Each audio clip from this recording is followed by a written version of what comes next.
Hello everyone, good morning. Welcome back to our new blog. আজ বুধবার সকাল 6টা নাগাদ মতো বাজে।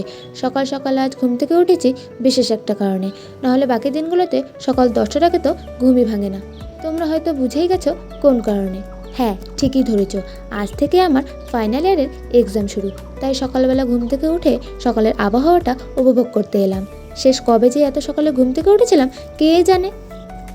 যাই হোক, সকালে যখন উঠেই পড়েছি, গাছগুলোর একটু পরিচর্যা করে নিই, তাহলে মনটাও বেশ ভালো থাকবে আর শান্ত মাথায় পরীক্ষাও দিতে পারবো।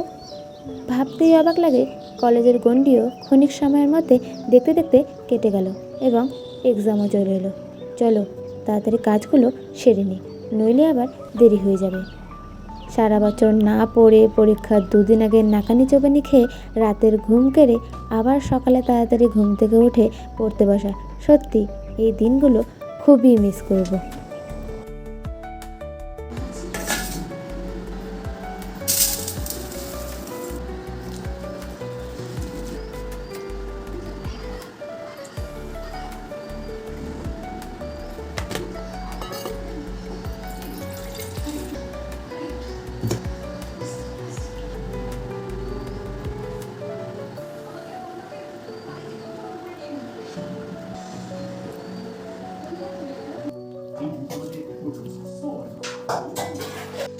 সকালে জলখাবারটা তৈরি করে নিলাম।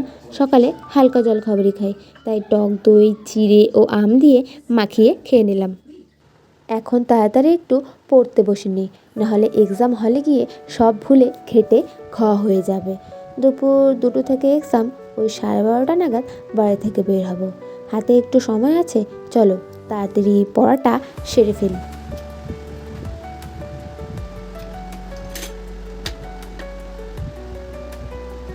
পড়া শেষে সব জিনিসপত্র দেখে নিলাম, চটজলদি এগুলোকে গুছিয়ে নিই, নাহলে কোনটা ছেড়ে কোনটা নেব আর কোনটা ভুলে যাব তার ঠিক নেই। স্নান সেরে এলাম, এখন রেডি হওয়ার পালা। আচ্ছা, আমি তোমাদেরকে আজকে একটা প্রশ্ন জিজ্ঞাসা করছি। এখন তো প্রায় সব কলেজেরই ইউনিফর্ম আছে, তো তোমাদের কোন কলেজের ইউনিফর্মটা সব থেকে বেশি ভালো লাগে আমাকে অবশ্যই জানাতে পারো। আর হ্যাঁ, ইউনিফর্মগুলো তো ডেইলি বেসিসে যে ড্রেস হয়, সেই ড্রেসগুলো যদি এক্সামের সময় না হয়ে অন্য ড্রেস হতো, তাহলে তোমাদের কেমন লাগতো তা অবশ্যই আমাকে জানাতে পারো।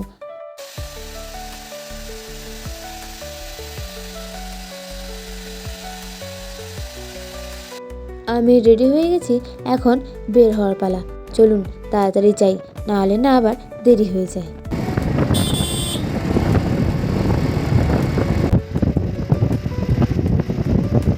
বর্ষাকালের প্রকৃতিও আমাদের দারুণ খেলা দেখায়।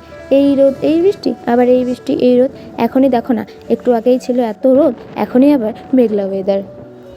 এখন একটু চলে এলাম ঘড়ির দোকানে, ঘড়ির ব্যাটারিটা চলছে না, তাই ভাবলাম ব্যাটারিটা লাগিয়ে নিই। কিছুদিন যাবৎ ভাবছি ব্যাটারিটা লাগাবো, কিন্তু আর কোনোভাবে হয়ে উঠছে না। ওই বলে না যে দরকার না পড়লে কোনো কিছু মাথায় আসে না, আমার অবস্থা হয়েছে তাই। এখন দরকার পড়েছে, তাই মনে পড়লো, তাই চটজলদি লাগিয়েই নিলাম। ওয়েদারটা যা মেঘলা করেছে, এখন না আবার বৃষ্টি নেমে যায়। ওই যে যা ভাবলাম তাই, এই যে বৃষ্টি শুরু। তো এখন এক জায়গায় দাঁড়ালাম, দেখি কতক্ষণে বৃষ্টিটা কমে। একটু বৃষ্টি কমলেই চলে যাব। না বাবা, বেশি দেরি করে আর লাভ নেই। আধা ঘন্টা ধরে দাঁড়িয়ে আছি, এখন যদি আবার দেরি করি তাহলে আবার এক্সাম হলে যেতে যেতে লেট হয়ে যাবে, তাই রওনা দিয়ে দিলাম।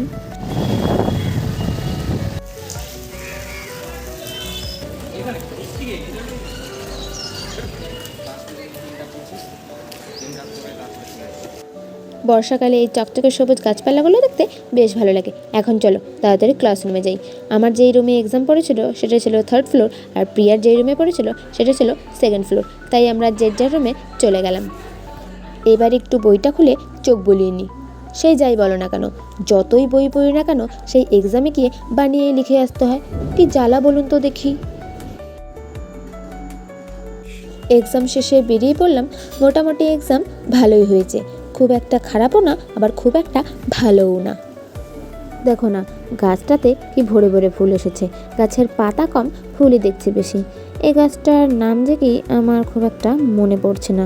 তো চলো এখন বেরিয়ে পড়ি, প্রচণ্ড খিদেও পেয়েছে, এখন একটু খেয়ে দিয়ে তারপরেই বাড়ি যাব।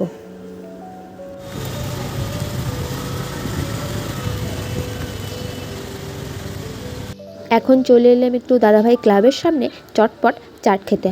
আর এখানকার পাপড়ি চাটটা দারুণ বানায়, খুব ইউনিক একটা পদ্ধতিতে। সেটার লোভেই চলে এলাম খেতে। এখন একটু চলে এলাম ডাবগ্রামের সামনে টেস্টি অফ সিকিম ক্যাফেতে। আমরা প্রায় বিকেল 5টা নাগাদ গিয়েছিলাম, তাই ক্যাফেটা পুরো ফাঁকাই ছিল। আর এই ক্যাফের ডেকোরেশনটাও ছোটো মোটোর মধ্যে খুবই সুন্দর ছিল। আর এই ক্যাফের মেনু ছিল খুব রিজনেবল প্রাইসের মধ্যে। আমরা একটা স্টিম মোমো আর একটা চিলি ফ্রাই মোমো অর্ডার করেছিলাম। স্টিম মোমোর প্রাইস ছিল 50 রুপিস 10 পিস, আর চিলি ফ্রাই মোমোর প্রাইস ছিল 60 রুপিস 6 পিস। প্রথমে প্রিয়া ট্রাই করলো, ও বলল বেশ ভালো। তারপর আমি ট্রাই করলাম, আমিও দেখলাম বাহ বেশ ভালো তো। আর তোমরা যদি ক্যাফের ফুল অ্যাড্রেসটা চাও, আমি অবশ্যই ডেসক্রিপশন বক্সে দিয়ে দেবো। তো আজ তাহলে আসি, দেখা হবে আবার নতুন একটি ভ্লগে।